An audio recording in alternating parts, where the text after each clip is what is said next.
Hello दोस्तों, मैं Sarla Yadav SY Hindi platform channel पर एक बार फिर से आप सभी का हार्दिक अभिनंदन करती हूं। और आज हम पढ़ेंगे अध्याय नंबर 9 और अध्याय नंबर 2 का नाम है आदमी का अनुपात। तो ये अध्याय नहीं है, ये कविता है। और आदमी का अनुपात, अब आपसे पहला ही प्रश्न ये पूछा जा सकता है कि आदमी का अनुपात नामक कविता किस कवि की है। तो इसका आंसर रहेगा गिरिजा कुमार माथुर। तो दोस्तों, गिरिजा कुमार माथुर की है ये, गिरिजा कुमार माथुर। तो मैं लिखती इसलिए नहीं हूँ कि काफ़ी टाइम लगता है। गिरिजा कुमार माथुर की कविता है, कविता का नाम है आदमी का अनुपात। तो दोस्तों, अनुपात तो आप सभी समझते हो, ये जो रेशो होता है इसे अनुपात कहते हैं। और इस कविता में ये बताया है गिरिजा कुमार माथुर ने कि ये इतने बड़े जो ब्रह्मांड है, ब्रह्मांड के अंदर नक्षत्र हैं, जो हमारी एक आकाश गंगा है, इसके अंदर बहुत सारे ब्रह्मांड है और हर ब्रह्मांड की एक अलग पृथ्वी है। तो न जाने कितनी यहाँ पर पृथ्वी है, और पृथ्वी के अंदर न जाने कितने देश हैं, देश के अंदर न जाने कितने गांव हैं, गांव के अंदर न जाने कितने घर हैं, घर के अंदर एक कमरा है और कमरे के अंदर 2 आदमी रहते हैं। अब आप बताइए कितने बड़ा अनुपात, और इधर एक रति भर भी इंसान का अनुपात नहीं है इसके बदले में। तो यहाँ पर कवि ये बताना चाहता है कि जब इस ब्रह्मांड को, इस आकाश गंगा को आपस में ईर्ष्या, द्वेष, कोई किसी प्रकार की नफरत नहीं है, और इसकी तुलना में जो आदमी का अनुपात है वो बहुत ही छोटा है, फिर भी आदमी जो है, इसमें बताया कि एक कमरे के अंदर 2 आदमी रहते हैं, वो भी प्यार से नहीं रहते हैं। उन दोनों की भी अलग अलग राय होती है, अलग अलग मत होते हैं, दोनों एक दूसरे से अपने आप को बड़ा दिखाने का प्रयास करते हैं। तो इसमें आदमी का महत्व बताया कि इस ब्रह्मांड की तुलना में अगर हम अनुपात रखें, इधर इंसान को रखें, तो उसका अनुपात जो है कुछ भी नहीं है। फिर भी इंसान कितना कुछ लेकर घूमता है, अहम भाव लेकर घूमता है, कितनी नफरत लेकर घूमता है। तो ये ही इसमें बताने का प्रयास किया है। अब हम कविता की एक एक लाइन को लेकर थोड़ा सा इसको एक्सप्लेन कर लेते हैं।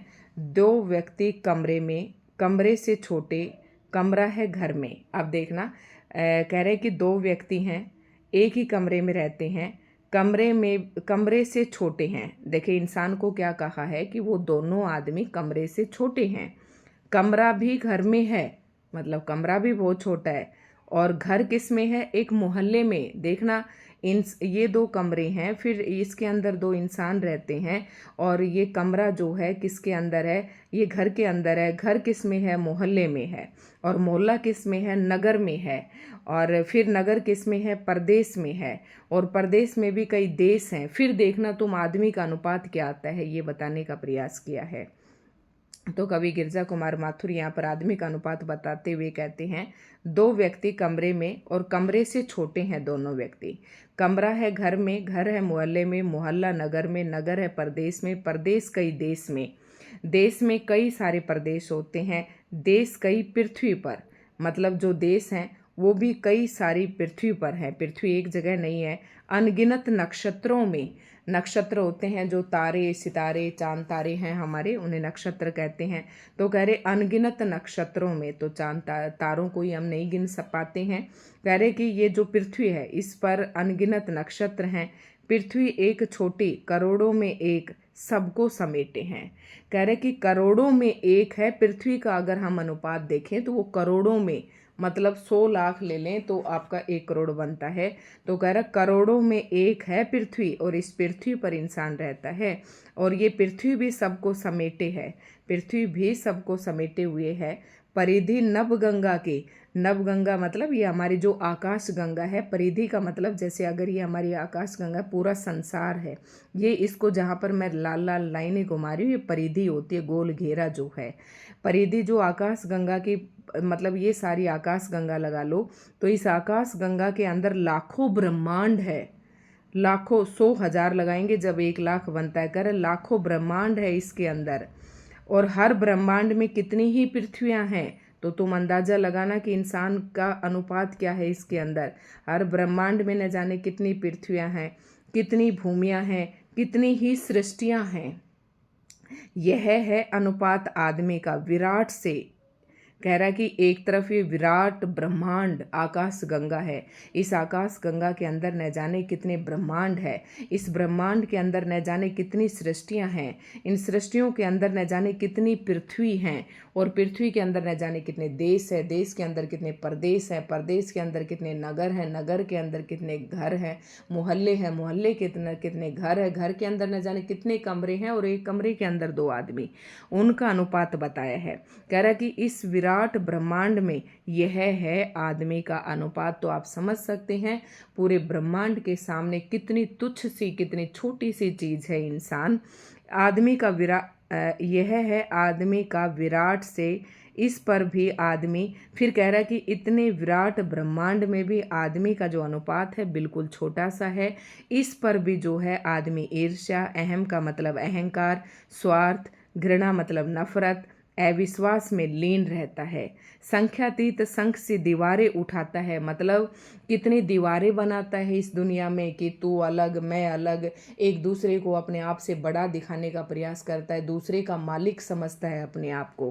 असंख्यातीत संख सी दीवारें उठाता है, अपने को दूसरे का स्वामी बताता है, अपने आप को दूसरे का मालिक बताता है। देश की कौन कहे एक कमरे में जो दुनिया रचाता है। कह रहे कि हम पूरे देश की तो क्या कहें, जबकि पूरे देश की तो क्या बात करें जब एक ही कमरे के अंदर 2 इंसान रहने वाले 2 अलग अलग दुनिया बसाते हैं। मतलब इन्हीं के दोनों का जो है विचारधारा नहीं मिलती है, दोनों एक दूसरे से नफरत करते हैं। तो फिर यहाँ पर कवि गिरजा कुमार माथुर मनुष्य का अनुपात बताते हुए इस ब्रह्मांड की तुलना में यही कहते हैं कि मनुष्य के अंदर देखो कितना अहंकार, कितना स्वार्थ, कितनी घृणा, इतना अविश्वास लिए बैठा है इंसान। और है क्या इंसान इस पृथ्वी की तुलना में, है क्या? जो हमारी आकाश गंगा है इसके अंदर ब्रह्मांड है, नक्षत्र हैं, इनको रति मात्र लेश मात्र भी कोई किसी प्रकार का अहंकार, ईर्ष्या, घृणा कुछ भी नहीं है। तो कह रहा है कि एक कमरे के रहने वाले इंसान जो है, ये एक कमरा भी एक कमरे एक इंसान के हिस्से नहीं आ रहा। एक कमरे यानी कि एक घर के अंदर एक कमरे में 2 सदस्य रहते हैं, वो भी अपनी अलग अलग दुनिया बसाते हैं। मतलब वो भी एक दूसरे पर एक दूसरे के प्रति ईर्ष्या, स्वार्थ और घृणा का भाव रखते हैं। तो ये जो कविता है गिरजा कुमार माथुर की है दोस्तों। तो यहाँ पर गिरजा कुमार माथुर ने आदमी का अनुपात बताया है, आप समझ गए होंगे, मैंने अच्छे से एक्सप्लेन करने का प्रयास किया है।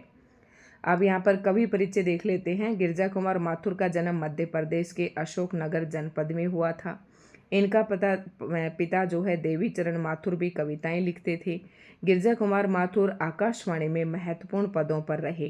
कविताओं के अतिरिक्त उन्होंने कई नाटक, गीत, कहानी और निबंध में लिखे। तो अभी तक जो 3 लाइनें हैं इनमें से आपसे कोई भी प्रश्न नहीं पूछा जाएगा। अब देखो प्रश्न यहाँ से पूछा जा सकता है, इनकी कुछ रचनाओं के नाम देकर आपसे पूछ सकते हैं कि रचना किसकी है। इनकी प्रमुख जो इनकी अनेक कृतियाँ प्रकाशित हैं, जिनमें मंजीर, नाश और निर्माण, धूप के धान, शिलाफंक चमकीले और मैं वक्त के हूँ सामने, ये जो कविताएं हैं इनकी, ये जो रचनाएं हैं, ये बहुत ही प्रमुख है। इन्होंने प्रसिद्ध भावांतर गीत होंगे कामयाब की भी रचना की। जैसे कि अक्सर बच्चे प्रार्थना के समय गाते हैं, हम होंगे कामयाब, हम होंगे कामयाब एक दिन। तो ये वाला गीत भी किसने लिखा है? गिरजा कुमार माथुर ने लिखा है। तो ये भी इम्पोर्टेंट बात है दोस्तों, इसे आप नोट कर लेना। अब जिस प्रकार के प्रश्न आपसे पेपर में पूछे जा सकते हैं हम उन्हें थोड़ा सा देखेंगे। और निम्नलिखित, तो प्रश्न नंबर 1 है, निम्नलिखित प्रश्नों के उपयुक्त उत्तर के सम्मुख तारा यानी कि स्टार बनाइए। कुछ प्रश्नों के 1 से अधिक उत्तर भी हो सकते हैं। तो पहला प्रश्न है, कविता के अनुसार ब्रह्मांड में मानव का स्थान कैसा है? तो ये तो आप सभी को ही पता चल गया, पृथ्वी पर सबसे बड़ा और महत्वपूर्ण। जी नहीं, बिल्कुल ब्रह्मांड की तुलना में अत्यंत सूक्ष्म। जो ये देख लेते हैं, सूर्य, चंद्र आदि सभी नक्षत्रों से बड़ा, ये भी नहीं है। समस्त प्रकृति पर शासन करने वाला, तो ये भी नहीं है। तो इसका राइट आंसर हो जाएगा ऑप्शन बी। ठीक है, तो दोस्तों बढ़ते हैं हम अगले प्रश्न की तरफ। और अगला प्रश्न है, कविता में मुख्य रूप से किन 2 वस्तुओं के अनुपात को दिखाया गया है? तो यहाँ पर सूर्य और पृथ्वी, जी नहीं। देश और नगर, ये भी नहीं है। घर और कमरा, ये भी नहीं है। मानव और ब्रह्मांड का अनुपात जो है इस कविता में दिखाने का प्रयास किया है। तो इसका राइट आंसर ऑप्शन 4 हो जाएगा। उसके बाद अगला प्रश्न है प्रश्न नंबर 3, कविता के अनुसार मानव किन भावों और कार्यों में लिप्त रहता है? त्याग, ज्ञान और प्रेम में, जी नहीं, ऐसे तो शब्द कहीं आए ही नहीं है। सेवा और परोपकार में, ये भी नहीं आया है। ईर्ष्या, अहम, स्वार्थ, घृणा में, या इनका आंसर हो सकता है क्योंकि सीधी लाइन में लिखा हुआ था। उदारता, धर्म और न्याय में, तो ये इसकी भी चर्चा इस कविता में नहीं की गई है, तो इसका ऑप्शन सी जो है बिल्कुल सही हो जाएगा। उसके बाद नेक्स्ट प्रश्न है, कविता के अनुसार मानव का सबसे बड़ा दोष क्या है? वह अपनी सीमाओं और दुर्बलताओं को नहीं समझता, वह दूसरों पर शासन स्थापित करना चाहता है, वह प्रकृति के साथ तालमेल नहीं बिठा पाता, वह अपने छोटेपन को भूल अहंकारी हो जाता है। तो यहाँ पर इसका सही आंसर होगा वह प्रकृति के साथ, इनको फिर से एक बार ऑप्शन पढ़ लें, वह, ये इसका आंसर है, वह अपने छोटेपन को भूल अहंकारी हो जाता है। उसे ये नहीं पता कि इस ब्रह्मांड के सामने तेरा अनुपात क्या है, और अहंकार में लीन रहता है। तो ये इसका ऑप्शन जो है, इसका फोर्थ ऑप्शन बिल्कुल सही हो जाएगा। तो आगे जो प्रश्न पूछा है, इस तरीके के प्रश्न दोस्तों आपसे नहीं पूछे जाएंगे, ठीक है, क्योंकि प्रश्नों के उत्तर ये बच्चों के काम के हैं, ये पंक्तियाँ मिलानी हैं, तो ये भी आपसे नहीं पूछे जाएंगे। जिस तरीके के प्रश्न आपसे पूछे जाएंगे वो मैंने आपको पढ़ा दिया है। तो दोस्तों आज की वीडियो आपको कैसी लगी कमेंट करके ज़रूर बताएं। चैनल पर नए हैं तो चैनल को सब्सक्राइब कर लें, बेल आइकन को प्रेस कर लें, ताकि मेरा हर एक नोटिफिकेशन आप तक पहुंच सके। दूसरी बात, जो SY हिंदी प्लेटफॉर्म के नाम से मेरा टेलीग्राम चैनल है, आप उसे सिलेक्ट कर लें, जो मतलब सर्च करके ज्वाइन कर लें। ये जितनी भी वीडियो, जो बच्चा प्लेलिस्ट में वीडियो नहीं ढूंढ पाता है, वो बच्चा मेरा टेलीग्राम चैनल ज्वाइन करके पर डे की वीडियो आप वहाँ से देख सकते हैं। तो धन्यवाद दोस्तों। इसके बाद जो है मल्हार बुक, जो न्यू NCERT है, इसका चैप्टर नंबर 9 है और टोटल इसमें 10 ही चैप्टर हैं। इसे मैं इस मल्हार NCERT 8th क्लास को कल कंप्लीट करवा दूंगी। तो दोस्तों धन्यवाद।